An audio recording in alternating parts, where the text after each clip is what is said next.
最新消息，近日多家媒体爆料，上海知名科技公司吉木银河 Gmore-Tech 老板跑路，大量员工在社交媒体平台爆料自己被欠薪。上午还在改 bug， 下午集团就解散了，还有几位新入职的同事。有吉木银河的员工表示，老板跑了，公司原地解散，将近900多人的员工直接失业，目前已经有几个维权的群。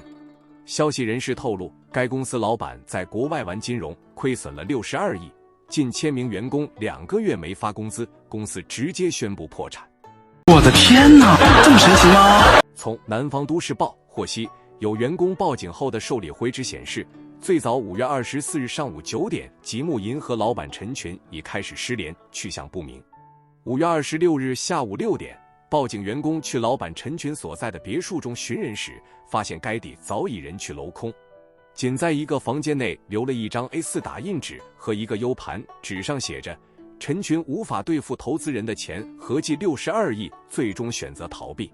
据悉，公司已拖欠上海南温早路819、869号吉木未来园工作的员工2月工资，但有去过的员工表示，该地的招牌已在拆除。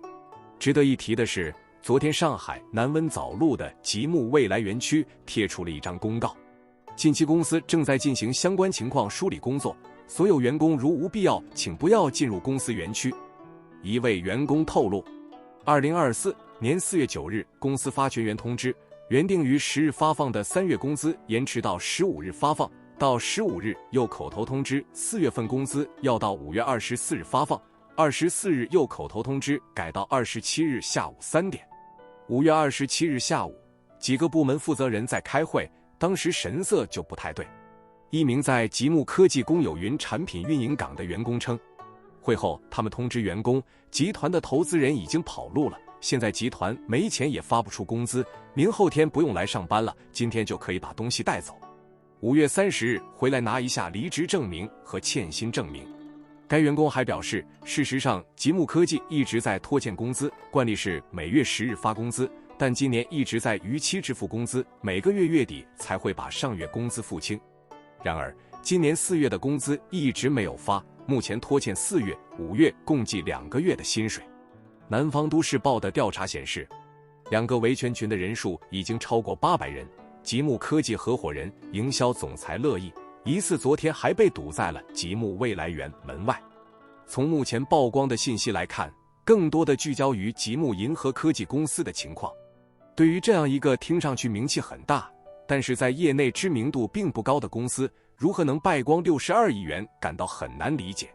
吉木银河是一家由15家控股子公司共同组建的创业型科技公司，总部位于上海。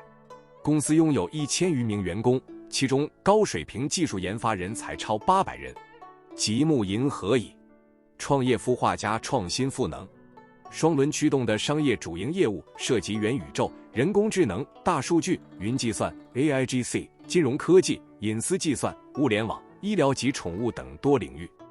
接着奏乐，接着舞。其实这些钱都来自于老板陈群旗下不断变换旗号的各种财富端公司，很难准确地说出陈老板到底有过多少家财富管理公司。受访员工告诉记者，员工也曾质疑公司是否将业务面铺得太广。一开始我们是做金融的，最早也会涉及一些 P2P 业务，后面慢慢转型以后，金融那一块业务就不是重头了，开始发展科技板块，包括云计算、元宇宙、AI 等各种业务，后面又有做宠物的板块。在上海这边，我们还有宠物板块，领养了800多只猫。一开始我们也问为什么做这么多东西，而且很多板块在创业阶段基本是不赚钱的。年会的时候，上面就跟我们说是想孵化项目，如果10个项目里面至少有2个项目孵化成功的话，公司就能够盈利，盈利的话就能养另外8个项目。有业内分析人士透露，吉木银河的创始人陈群是一位从业多年的股权投资人，应该不会出现低级的投资问题。这次可能和前段时间币圈的爆仓有关，毕竟公司成立的时间很短，迅速烧光62亿资金，更像是爆料的金融操作，而不是业务和投资。目前极目科技的官方网站已无法访问，其微信公众号在5月24日，即事发前3天，还发布了新员工培训的信息。员工们已向劳动监察部门反映情况，并正在进行集体劳动仲裁维权。不得了了，不得了！这一晃5月快过完了。